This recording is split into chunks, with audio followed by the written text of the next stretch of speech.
నమస్తే చార్మినార్ న్యూస్ కి స్వాగతం. ముందుగా ముఖ్యాంశాలు. షార్ట్ కట్స్ జీవితాన్ని కట్ చేస్తాయి మోదీ.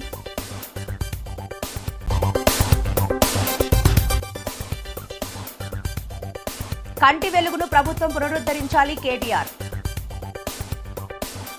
ఈ వ్యవహారంలో భద్రాద్రి కొత్తగూడెం జిల్లా కలెక్టరేట్ ఎదురుగా ధర్నా నిర్వహించడం జరిగింది. టెండర్కు పిలిచినట్లే పిలిచి 2 రోజుల సమయం మాత్రమే ఇచ్చి మిగతా వారికి అవకాశం లేకుండా కనీస గడువు 15 రోజులు ఇవ్వాల్సి ఉండగా కేవలం 2 రోజుల్లోనే టెండర్ను పూర్తి చేసి దగాకోరు పాలన కొనసాగిస్తున్న పాలకులపై వెంటనే చర్యలు తీసుకోవాలని, ప్రజలకు న్యాయం చేసి ఈ 8 కోట్ల రూపాయల విషయం తేల్చాలని హెచ్చరిస్తున్నాం. ఏదైతే కొత్తగూడెం కార్పొరేషన్ పరిధిలో అభివృద్ధి పనుల కోసం అని చెప్పి డీటెయిల్డ్ ప్రాజెక్ట్ రిపోర్ట్ అని చెప్పి ఏదైతే డిపిఆర్ చేసిలో దాంట్లో పెద్ద ఎత్తున అవినీతి అక్రమాలు జరిగిన దానికి నిరసనగా ఈ రోజున జేపీఎంలో భారత పార్టీ ఆధ్వర్యంలో కలెక్టర్ కార్యాలయం ఎదుట నిరసన తెలియడం జరుగుతుంది. ఈ సందర్భంగా నేను ఒకటే ప్రశ్నిస్తున్న పాలకులను, ఏదైతే ఈ డిపిఆర్ టెండర్ ఉందో ఈ టెండర్ కేవలం 9 కోట్ల 60 లక్షల విలువ చేసిన టెండర్ను కేవలం 3 రోజులు మాత్రమే సమయం కేటాయించి 3 రోజుల్లోనే టెండర్ని బాధగా టెండర్ ఓపెన్ చేయడం అనేది అది పూర్తిగా నిబంధనలకు వ్యతిరేకము. ఎందుకంటే ఒక టెండర్ పెట్టినప్పుడు కేవలం 2 మాత్రమే పార్టిసిపేట్ చేస్తే వాటిని రద్దు చేయాలి. అదే రకంగా టెండర్ పెట్టినప్పుడు కూడా 9 కోట్ల రూపాయల వరకు అంటే ప్రభుత్వ నిబంధనల ప్రకారం సుమారు 14 రోజుల నుంచి 30 రోజులు గడివేయాలి ఈ ప్రొక్యూర్మెంట్ నిబంధనలు ఉన్నాయి దానికి. కానీ అవేమి పాటించకుండా ఇక్కడున్న మున్సిపల్ అధికారులు, రాజకీయ నాయకులు, ఏదైతే కాంట్రాక్టర్లు కుమ్మక్కయి కోట్ల రూపాయల ప్రజాధనం అంటే సుమారు 8 కోట్ల రూపాయల దాకా దాంట్లో స్కామ్ జరిగిందని చెప్పి ఆరోపణలు ఉన్నవి. తక్షణమే ఎమ్మెల్యే గారు స్పందించి స్టేక్ హోల్డర్స్ మీటింగ్ పెట్టాలి. ఈ టెండర్లను రద్దు చేసి నేను నీతి నిజాయితీతో 40 సంవత్సరాల నుంచి రాజకీయాలు చేస్తానని చెప్పుకునే ఎమ్మెల్యే గారు వెంటనే ఈ టెండర్లను రద్దు చేసి ఆయన చిత్తశుద్ధి నిరూపించుకోవాలి. నేను ఇక్కడున్న మున్సిపల్ అధికారులకు కూడా ఒకటే చెప్పదలుచుకున్నా, అధికారం ఏ పార్టీకి ఎప్పటికి కూడా శాశ్వతంగా ఉండదు. మీరు అనుకుంటాను మా మీద ఏమైనా కేసులైనా ఇబ్బందులైనా ఈ కమిషన్లు లక్షల రూపాయలు గడిస్తానం కాబట్టి మేము బయటపడతాం అనుకుంటాను. కానీ ఏ ఒక్క అధికారిని కూడా వదిలిపెట్టేది లేదు. నిబంధనలు తుంగలో దొక్కి ప్రభుత్వ అధికారులు విచ్చలవిడిగా ప్రవర్తిస్తే పక్కనే ఉన్న ఆంధ్రప్రదేశ్ లో మనం చూసినాము. IAS IPS అధికారులు కూడా చిప్పకూడు తిన్న ఘటనలు ఉన్నాయి. మీరు ఎక్కడ ఉద్యోగం చేసినా ఖచ్చితంగా మీ వెంట పడుతూనే ఉంటాం. దీని విషయంలో విజిలెన్స్ కంప్లీట్ చేస్తాం. మీ నిబంధనలు ఎట్లా ఉన్నాయో ఆ విధంగా చేయాలి తప్ప రాజకీయ ఒత్తిళ్లకు వాళ్ళు ఇచ్చే కాంట్రాక్టర్లు ఇచ్చే కమిషన్ల కక్కుతి పడి అడ్డదిడ్డంగా టెండర్లు ఓపెన్ చేస్తామంటే ఈ పనులు కేటాయిస్తామంటే మాత్రం చూస్తూ ఊరుకునేదైతే లేదు. ఖచ్చితంగా దీని విషయంలో కలిసి వచ్చే అన్ని పార్టీలను కలుపుకొని పెద్ద ఎత్తున పోరాటం చేస్తాం. ఈ డిపిఆర్ రద్దయ్యే వరకు ఊరుకునేదే లేదని చెప్పి ఈ సందర్భంగా హెచ్చరిస్తున్నా. ప్రజలకు ఆదర్శంగా ఉండాల్సిన కమ్యూనిస్టులు ఈ విధంగా 8 కోట్ల రూపాయల స్కామ్ జరిగితే ఎందుకు మాట్లాడట్లేదు? అసలు కోటిన్నరతో అయిపోయే పనిని 9 కోట్ల 60 లక్షలకు పెట్టి, అంటే ఒక డిపిఆర్ తయారు చేయడంలోనే 8 కోట్ల అవినీతి జరిగితే ఇంకా ముందు 600 కోట్ల రూపాయల పనులలో అవినీతి ఏ స్థాయిలో ఉంటుందో కూడా నియోజకవర్గ ప్రజలు ఒకసారి గమనించాలి. ఎందుకంటే ఎమ్మెల్యే సుందరయ్య నగర్ సమస్యలపై గ్రామస్తులు ఆవేదన వ్యక్తం చేస్తున్న ప్రజలు బూర్గంపాడు మండలం సారపాక సుందరయ్య నగరంలో సుమారు 27 రోడ్లు ముక్కలు ఉన్నాయి. కానీ ఒక 3 ముక్కలు రోడ్లు వేయకుండా ఆపటం దారుణమని సిపిఎం పార్టీ మండల కార్యదర్శి బత్తుల వెంకటేశ్వర్లు అన్నారు. 3 రోడ్లు ఇళ్ల ముందు మట్టి ఇళ్లలోకి పోసుకోవడానికి, రోడ్డు పైన పోసుకున్న మట్టిని సీసీ రోడ్లు వేపేయాలి అని వేస్తాము అని కాంట్రాక్టర్ ఎస్ బాబు ఇంటి గలవారికి చెప్పడం జరిగింది.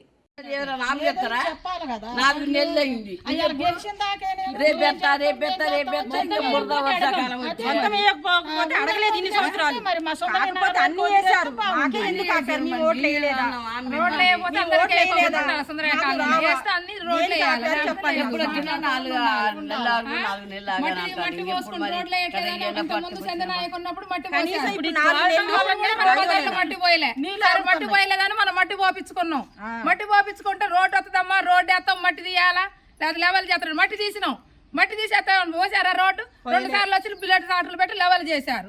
సో లెవెల్ చేశారు, ఏడు పోసారు రోడ్లు, కొడుతున్నారు, కొలతలు పెడుతున్నారు, పోతున్నారు. కొలతలు పెట్టడం పోవటమే.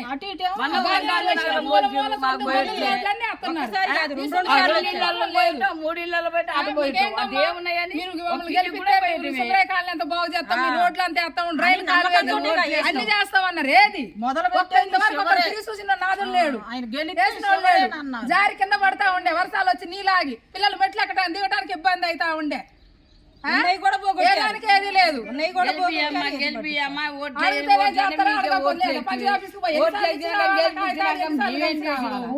అసెంబ్లీ ఎన్నికల సమయంలో వికలాంగులకు కాంగ్రెస్ పార్టీ ఇచ్చిన హామీలను వెంటనే అమలు చేయాలని డిమాండ్ చేస్తూ భారత వికలాంగుల హక్కుల పరిరక్షణ సమితి తెలంగాణ రాష్ట్ర అధ్యక్షులు గిద్దె రాజేష్ ఆధ్వర్యంలో వికలాంగుల ఉద్యమం మరోసారి ఉధృతమైంది.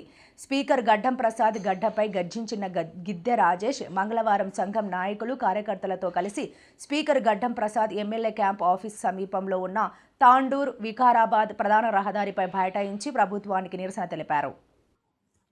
ఈ సందర్భంగా నిరసన కార్యక్రమాన్ని ఉద్దేశించి భారత వికలాంగుల హక్కుల పరిరక్షణ సమితి రాష్ట్ర అధ్యక్షులు గిద్దె రాజేష్ మాట్లాడుతూ అసెంబ్లీ ఎన్నికల సమయంలో కాంగ్రెస్ పార్టీ వికలాంగులకు అనేక హామీలు ఇచ్చే అధికారంలోకి వచ్చిందని, కానీ అధికారంలోకి వచ్చిన తర్వాత హామీల అమలులో ప్రభుత్వం నిర్లక్ష్యంగా వ్యవహరిస్తుందని ఆరోపించారు.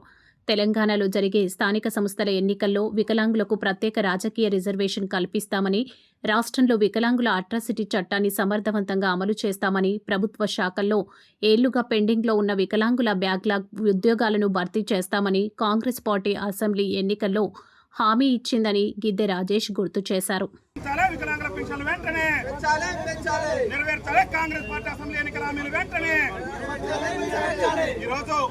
భారత వికలాంగుల హక్కుల పరిరక్షణ సమితి ఆధ్వర్యంలో మరి తెలంగాణ రాష్ట్ర ముఖ్యమంత్రి రేవంత్ రెడ్డి గారు ముఖ్యమంత్రి కాకముందు పిసిసి అధ్యక్షుని హోదాలో మా కాంగ్రెస్ పార్టీ రాష్ట్రంలో అధికారంలోకి వస్తే అదే నెల నుంచి వికలాంగుల పెన్షన్లను 6,000 రూపాయలు చేస్తాం. అదేవిధంగా ఆర్టీసీలో వికలాంగులందరికీ కూడా 100% రాయితీతో ఉచిత ప్రయాణ సౌకర్యం కల్పిస్తాం. రాష్ట్రంలో వికలాంగులందరికీ కూడా బ్యాక్లాగ్ ఉద్యోగాలను భర్తీ చేసి ఉద్యోగాలు కల్పిస్తాం. అదేవిధంగా మహిళా శిశు సంక్షేమ శాఖలో విలీనమైనటువంటి వికలాంగుల సంక్షేమ శాఖను ప్రత్యేక శాఖ గుర్తించి మరి ప్రత్యేక అధికారులను నియమిస్తాం. అదేవిధంగా తెలంగాణ రాష్ట్ర స్థానిక సంస్థల ఎన్నికల్లో రాజస్థాన్, ఛత్తీస్గఢ్ తరహాలో వికలాంగులు కూడా రాజకీయ రిజర్వేషన్ కల్పిస్తామని చెప్పేసి ఈ రాష్ట్ర ముఖ్యమంత్రి రేవంత్ రెడ్డి గారు కాంగ్రెస్ పార్టీ అసెంబ్లీ ఎన్నికల మేనిఫెస్టోలో పొందుపరిచి ఇవాళ దాదాపు 3 సంవత్సరాల దగ్గరగా వస్తుంది.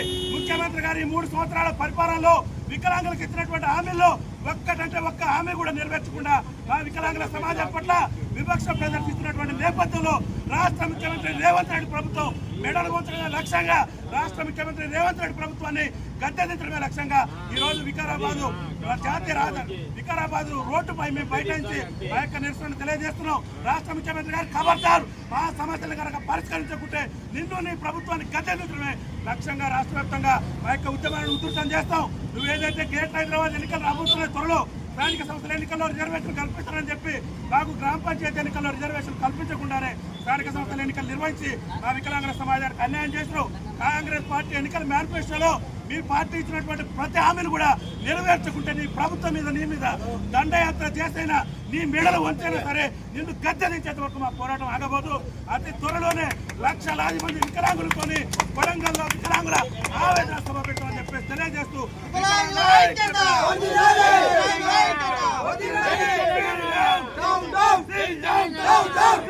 నిధులు కావాలని రేవంత్ రెడ్డి తమ్ముడి దగ్గరికి నా కొడుకుకి పంపితే బీఆర్ఎస్ పార్టీ ఎమ్మెల్యేలకు రూపాయి కూడా నిధులు ఇవ్వమని చెప్పి పంపించాడు. కొన్ని రోజుల తర్వాత తప్పక పార్టీ మారాల్సి వచ్చింది. మాజీ స్పీకర్ పోచారం శ్రీనివాసరెడ్డి. నేను ఇచ్చింది కేసీఆర్ కాదంటే కదా నేను చెప్తున్నా కేసీఆర్ ఇచ్చిందని జరిగింది అని గంట పద చెప్తున్నాను. ఎవరు నాకు చెప్పాల్సిన అవసరం లేదు, నేనే సాక్ష్యం. అన్నం పెట్టుడు మరుస్తున్నా కష్టం కదా. అయితే రాజకీయ పరిణామాల వల్ల కొంతమంది దౌర్భాగ్యాలు చేసినటువంటి బాధల వల్ల నేను కొంత నిర్ణయం తీసుకుని మారాల్సి వచ్చింది. అన్ని హామీ ఇస్తున్నా, 6 మాసాల్లో కూడా పూర్తి చేస్తా అన్నాడు. ఇవన్నీ కండువ కప్పుకున్నా, ఆ కండువ కూడా జాతీయ కండువ కప్పుకున్నా. నయమైంది. ఈ కోర్టు కేసులు ఉన్నాయి ఇప్పుడు మా మీద కోర్టు కేసులు నడుస్తున్నాయి. అరే చేతి గుర్తు కండువ కప్పుకోలేదు బాబు, ఇందిరమ్మ బొమ్మతో కప్పుకోలేదు, జాతీయ కండువ మోదీ కూడా కప్పుకోలేడు ప్రధానమంత్రి, అది కప్పుకోరా చెప్పిన. సరే ఆ కథ వేరు లీగల్ గా. ఇప్పుడు ఈ పరిస్థితిలో మనం ఇక్కడ ఆగినాం. దానికి కొంతమంది రకరకాలుగా మాట్లాడుతాం. తర్వాత మొన్న నవంబర్ 7 తారీఖు నాడు సీఎం గారింటికి మీటింగ్ అయితే పోయినా. అందరు ఎమ్మెల్యేలకు మాట్లాడుతుంటే మాకు కూడా పిలిచాడు. అది ఫిరాయింపుదారుల ఎమ్మెల్యే మీటింగ్ పెడితే అందరు పోయినాం. మీటింగ్ అయినాక విడివిడిగా మాట్లాడిపోయినాం. పొంగులేటి శ్రీనివాస్ రెడ్డి కూర్చున్నాడు, బట్టివి కూర్చున్నాడు ఆయన పొలిటికల్ ఆ ఛాంబర్లో. నేను పోయి శ్రీనివాస్ రెడ్డి రేవంత్ రెడ్డి గారు లేచాడు, కూర్చోసేనని అన్నాడు. ఒకటి అడిగితే సమాధానం చెప్పినా కూర్చుంటా అన్నా. ఏందన్నాడు, నేను నీకు 21 జూన్ నాడు నాకు కండువ కప్పిన రోజు నాకేమైనా పైసలు ఇచ్చినావా, నన్ను ఏమైనా కొన్నావా, కట్లట్టు కొన్నావా చెప్పు, నాకేమైనా ఇద్దరు ఉన్నారు, నన్ను ఏమన్నా నా ఎమ్మెల్యేషిప్ కొన్నావా, నన్ను కొన్నావా చెప్పు, నేను అమ్ముడు పోయినా నీకని చెప్పిన. బెంగళూరు నియోజకవర్గంలో తన ఓటు తొలగించారని నటుడు ప్రకాష్ రాజ్ ఆరోపించారు. ఇక్కడే పుట్టాను, ఇదే నియోజకవర్గం నుంచి ఎంపీగా పోటీ చేశాను, కానీ నా ఓటే తొలగించారు అని ఆయన పేర్కొన్నారు. ఓటును తిరిగి పొందేందుకు ఎలాంటి పత్రాలు సమర్పించాలో కూడా తెలియడం లేదని అన్నారు. బీజేపీపై విమర్శలు చేస్తూ వారి తప్పిదాలను ప్రశ్నించడంలో వెనుకాడను అని ప్రకాష్ రాజ్ వ్యాఖ్యానించారు. ఇవి ప్రకాష్ రాజ్ చేసిన ఆరోపణలు, వ్యాఖ్యలు. ఓటు తొలగింపు కారణాలపై ఎన్నికల అధికారుల వివరణ తెలియాల్సి ఉంది. Dear friends, Satyu, I want to share a joke with you.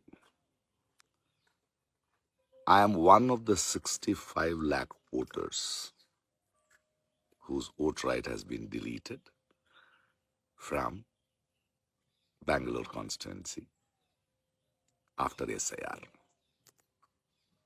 Nice joke, no? I was born in this constituency. I lived in this constituency. I had my schooling, college, theatre.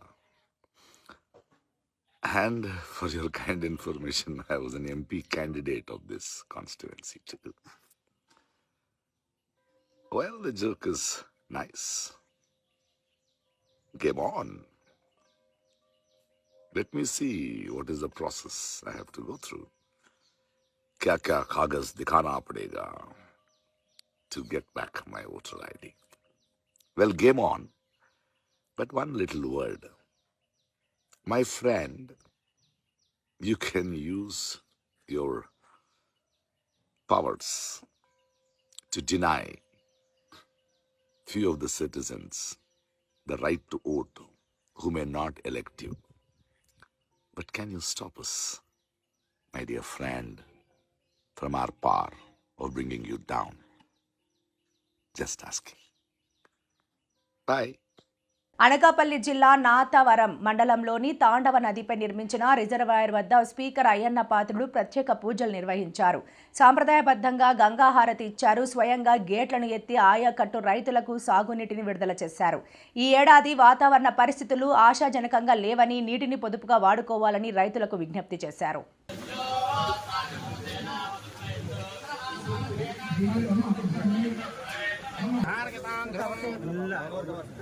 ఓం సానో దేవి సహమహే ఇంద్రయివేహ ధ్రువస్థిష్ఠా యనాశ్రముదారయ తస్మై దేవాయ బ్రవన్న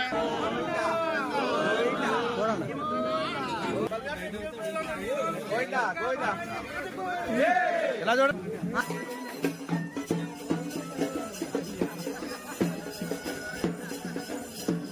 దసరా తర్వాత అలా కందిపిక్కలు పెట్టుకుంటే అలాగే ఈ ఒకవేళ ఎక్కువ రోజులు ఉండే అవకాశం ఉంది. వర్షాలు పడతాయి, కావలసిన వర్షాల నుంచి కూడా ఆదాయం తీయగలగాలి.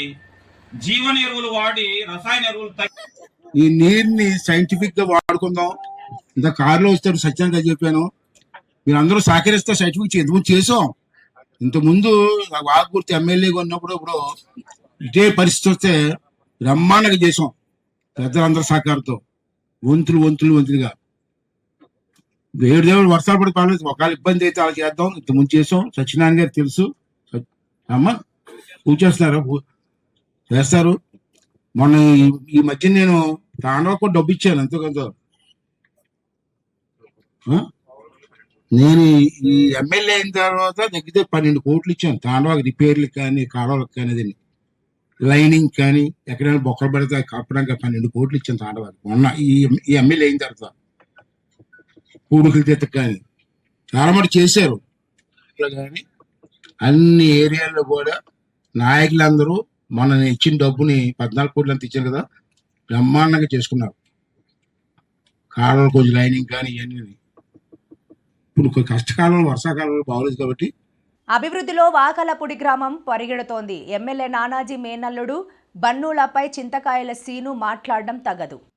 కాకినాడ రూరల్ మండలం వాకలపూడి గ్రామంలో జనసేన నాయకులు ఏర్పాటు చేసిన పాత్రికేయ సమావేశంలో వారు మాట్లాడుతూ భూ వివాదం నేపథ్యంలో వాకలపూడి గ్రామానికి చెందిన జనసేన నాయకుడు చింతకాయల సీను కులాలను కించపరిచారని, ఎమ్మెల్యే మేనల్లుడు బన్ను మాట్లాడారని చేసిన వ్యాఖ్యలు పొంతనలేని వ్యాఖ్యలని, ఇలాంటివెప్పుడూ మాట్లాడలేదని, మాట్లాడితే రుజువులు చూపించాలని, రుజువులు లేకుండా మాట్లాడడం తగదని జనసేన నాయకులు గంటా ప్రసాద్, శివకుమార్, గేదెల చిన్నారావు, లాయర్ హేమ, పద్మజలు మాట్లాడుతూ వాకలపూడి గ్రామానికి కోట్ల రూపాయలు వెచ్చించి అభివృద్ధి చేశారని, గ్రామంలో అన్ని చోట్ల అభివృద్ధి చేశారని తెలిపారు. వ్యక్తిగత విషయాలను పార్టీకి అంటగట్టి పార్టీకి చెడ్డ పేరు తెచ్చే విధంగా ప్రవర్తించడం బాధాకరమని, ఏదైనా ఉంటే మేమే పవన్ కళ్యాణ్ దృష్టికి తీసుకెళ్తామని తెలిపారు. వాకలపూడి గ్రామస్తులందరికీ మీ అందరికీ ధన్యవాదాలు తెలుపుకుంటున్నామండి. మరీ ముఖ్యంగా వాకలపూడి ప్రజల తరపున గౌరవనీయులు శ్రీ ఎమ్మెల్యే శ్రీ పంతం నానేజీ గారికి నా హృదయపూర్వక ధన్యవాదాలు తెలుపుకుంటున్నామండి. ఎందుకంటే వాకలపూడి గ్రామంలో ఎన్నెన్నో కార్యక్రమాలు చేయడం జరిగింది. 71,05,00,000 అక్షరాల 71,05,88,195 రూపాయలు ఇంత డెవలప్మెంట్ చేశారు. ఇంత డెవలప్మెంట్ చేసిన నానేజీ గారిని మీరు ఏం చేశారు అని అడుగుతున్నారు. అడిగిన వ్యక్తి చింతకాయల సీని గారు. మీకు స్థలానికి సంబంధించి గొడవలు ఉన్నాయి. మీకు స్థలానికి సంబంధించి గొడవలు ఉంటే అటుపక్క కొన్న వ్యక్తి ఎవరో, నువ్వు కొనుక్కున్నావు. కొన్న వ్యక్తి ఎవరో బయటకు రాలేదు. నువ్వు నువ్వు కొనుక్కున్నావు కాబట్టి మీరిద్దరూ ఏం చేస్తే బాగుంటుంది, ఎలా చేస్తే బాగుంటుంది, కోర్టుకు వెళ్దామా, లేదా కేసులు వేసుకుందామా, లేదా పోలీసు సంబంధించి అందులో పెట్టి మాట్లాడదామా, లేదు అనుకుంటే మన గౌరవనీయులు ఎమ్మెల్యే శ్రీ పంతం నానేజీ గారు, మీరు జన సైనికులని చెప్పుకున్నారు కాబట్టి మీకు ఏ బాధ వచ్చినా ఒక జనసేన కార్యకర్తని చెప్తున్నారు మీరు. అంటే ఇప్పుడు నుంచి కాదని అంటున్నారు. గత ముందు నుంచి మీరు జనసేన సంబంధించి జనసేన నాయకులే కాబట్టి మీ జనసేన నాయకులు అన్నప్పుడు గౌరవనీయులైన పంతం నానేజీ గారి దగ్గర మీరు ఎందుకు రాలేదు? ఏ సమస్య తీరదా? అక్కడంతా జరిగిన తర్వాత మేమందరూ ఉన్నాం. మీరు మాకన్నా ఒక ఇన్ఫర్మేషన్ ఇవ్వాలి కదా. ప్రసాద్ ఇలా జరిగింది, ఇది ప్రాబ్లం అవుతుంది, ఇలా నానేజీ గారి దగ్గరికి వెళ్దాం అన్న మాట మీరు ఏమన్నా మాకేం తెలియపరిచారా? ఇప్పుడు వరకు మీరు ప్రెస్ మీట్ పెట్టే వరకు మాకేం తెలీదు. ఇలా జరిగింది, ఇది అయ్యింది. మొన్న ప్రెస్ మీట్లో మాట్లాడారు. ఏమని వాడబెజ్జిల్ని బన్ను గారు ఏదో అన్నారు అని అన్నారు. ఈ మాట మీరు వాడబజ్జిల్ని కించపరిచినట్టుగా అన్నేలాగుంటే నేను రాజకీయానికన్నా కులానికి మద్దతు ఎక్కువిస్తాను.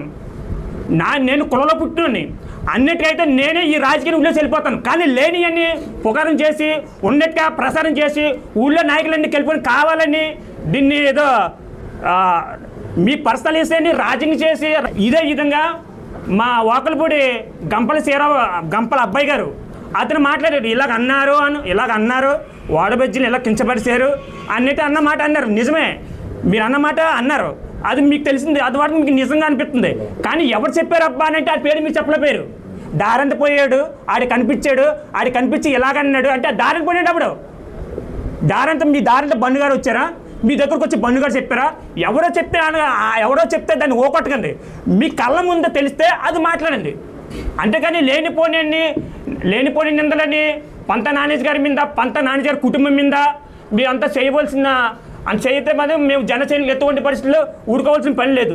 కాకినాడ జిల్లా ఏలేశ్వరం మండలం ఎర్రవరం శ్రీ సూర్య విద్యా సంస్థల ఆధ్వర్యంలో తిరంగ వైభవ ర్యాలీ నిర్వహించారు. శ్రీ సూర్య విద్యా సంస్థల చైర్మన్ కోలుమల్ల వీర వెంకట సత్యనారాయణ ఆధ్వర్యంలో చేపట్టిన ఈ కార్యక్రమంలో విద్యార్థులచే 325 అడుగుల భారీ జాతీయ జెండాతో గ్రామంలో ర్యాలీ చేపట్టారు. భారత్ మాతాకి జై, జెండా మన శక్తి, దేశం మన భక్తి, జెండా మన గర్వం, దేశం మన ప్రాణం అను నినాదాలతో గ్రామంలో ర్యాలీ కొనసాగించారు. ఈ సందర్భంగా విద్యాసంస్థల యాజమాన్యం మాట్లాడుతూ శ్రీ సూర్య విద్యాసంస్థల ఆధ్వర్యంలో 325 అడుగుల జాతీయను కళాశాల విద్యార్థులతో గ్రామంలో భారీ ర్యాలీ చేపట్టామని, ముఖ్యంగా జాతీయ జెండా ర్యాలీని నిర్వహించడం ద్వారా విద్యార్థుల్లో దేశభక్తి, జాతీయ సమైక్యత, క్రమశిక్షణ మరియు సామాజిక బాధ్యత భావాన్ని పెంపొందించడమే మా కళాశాల యాజమాన్య ప్రధాన ఉద్దేశమని అన్నారు. ఈ ర్యాలీ ద్వారా దేశం ముందు మనం తర్వాత అనే భావనను ప్రతి విద్యార్థిలో పెంపొందించుకుంటూ దేశభక్తి, ఐక్యత, క్రమశిక్షణతో ముందుకు దేశ అభివృద్ధిలో యువత కీలక పాత్ర పోషించాలని అన్నారు.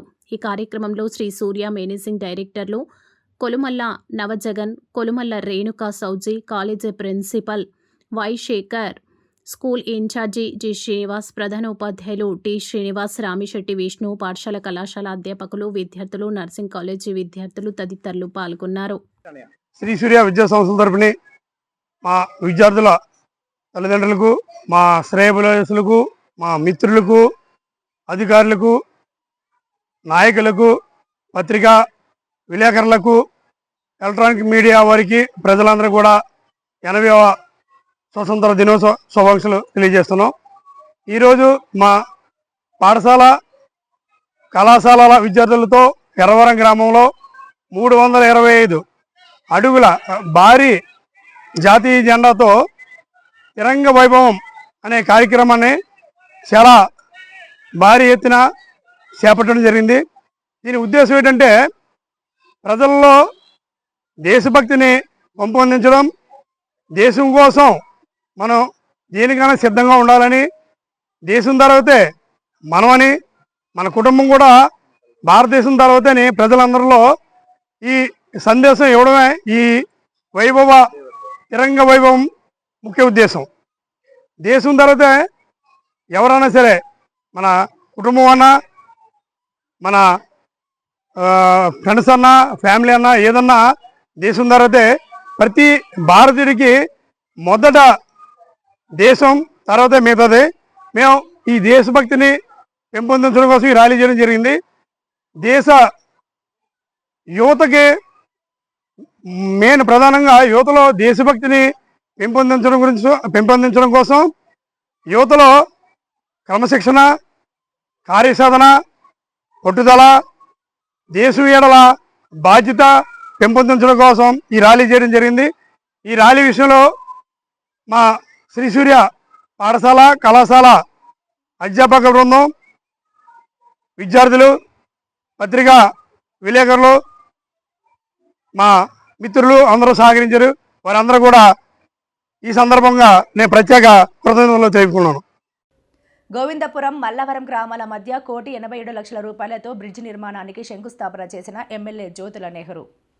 జగ్గంపేట మండలం గోవిందపురం శివారు, గోకవరం మండలం మల్లవరం గ్రామాల మధ్య భూపతిపాలెం సమీపంలో 1,87,00,000 రూపాయలతో కేంద్ర రాష్ట్ర ప్రభుత్వాల ఆధ్వర్యంలో ప్రధానమంత్రి గ్రామీణ సమృద్ధి యోజన పథకం 3 నిధులతో బ్రిడ్జ్ నిర్మాణానికి శంకుస్థాపన కార్యక్రమం నిర్వహించిన జగ్గంపేట శాసనసభ్యులు, టీటీడీ బోర్డు సభ్యులు, టీడీపీ పొలిట్ బ్యూరో సభ్యులు జ్యోతుల నెహ్రూ. కార్యక్రమంలో కన్నబాబు, ఎస్వీఎస్ అప్పలరాజు, జీను మణిబాబు, కొత్త కొండబాబు, పైడిపాల సూరిబాబు, పాలచర్ల నాగేంద్ర చౌదరి, దాసరి తమ్మన్న దొర, పిల్ల చంటిబాబు, అడబాల వెంకటేశ్వరరావు, రేఖా బుల్లిరాజు, పురంశెట్టి శివాజీ, ఎడుదుల అర్జునరావు, కమ్మిల వెంకటేశ్వరరావు, నానిరాజు, కొల్లు రామకృష్ణ తదితరులు పాల్గొన్నారు. ప్రధాని నరేంద్ర మోదీ బుధవారం ఢిల్లీలో మాజీ రాష్ట్రపతి రామ్నాథ్ కోవింద్ ఆత్మకథ పుస్తకావిష్కరణ కార్యక్రమంలో పాల్గొన్నారు.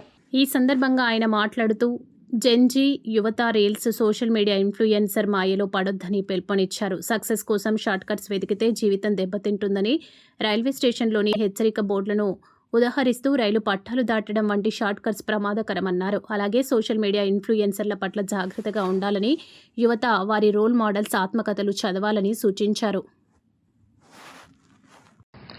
और मैं खास करके युवा पीढ़ी से आग्रह करूंगा, रील का जमाना है,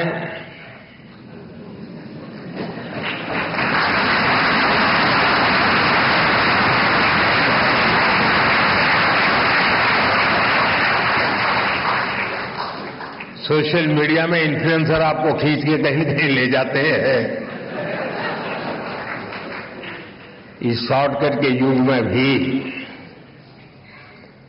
एक बात हम जरूर याद रखें, रेलवे स्टेशन पे लिखा हुआ होता है।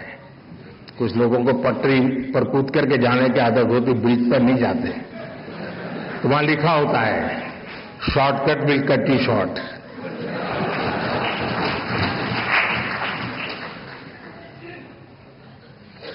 और अगर शॉर्टकट के रास्ते से भी कहीं बाहर निकलना है तो मैं नौजवानों को कहूंगा, आपको जिसका भी पसंद हो ऑटोबायोग्राफी जरूर पढ़ें।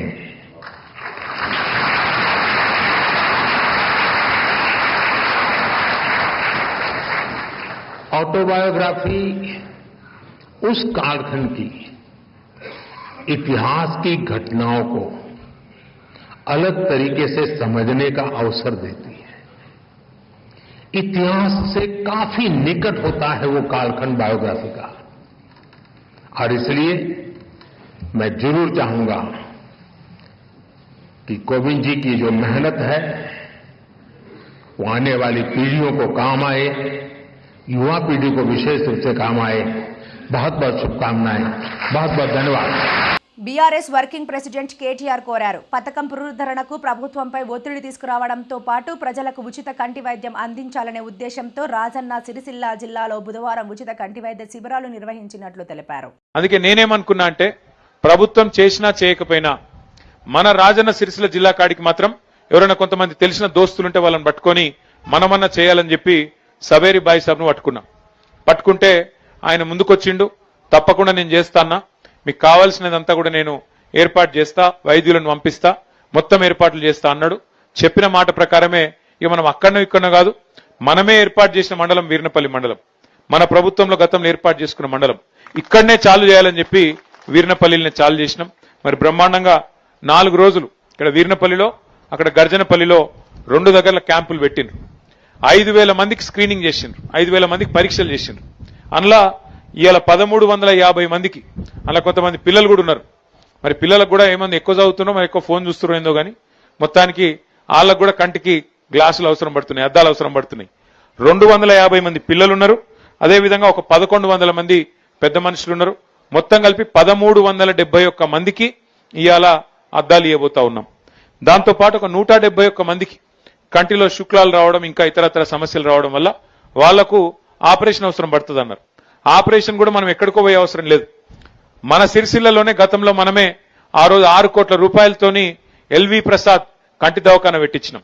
కాబట్టి ఈర్నపల్లికి వెళ్ళి బండి వస్తుంది, మిమ్మల్ని ఎక్కించకపోతుంది, సిరిసిల్లలో వైద్యం చేయించి ఆపరేషన్ చేయించి మళ్ళీ మీ ఇంటికాడ దిగబెట్టిపోయేటట్టు ఆ సౌలత్ కూడా ఏర్పాటు చేస్తా ఉన్నాం.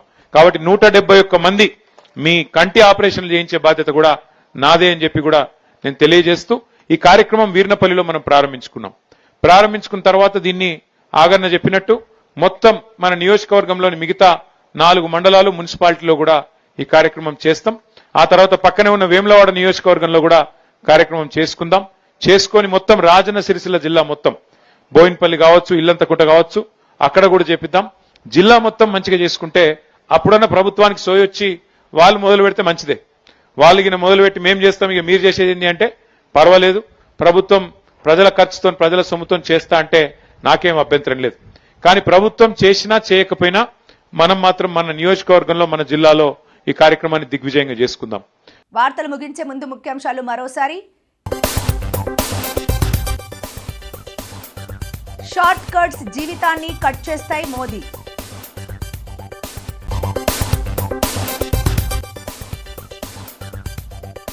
కంటి వెలుగును ప్రభుత్వం పునరుద్ధరించాలి కేటీఆర్. ఈ వార్తలు ఇంతటితో సమాప్తం. నమస్కారం.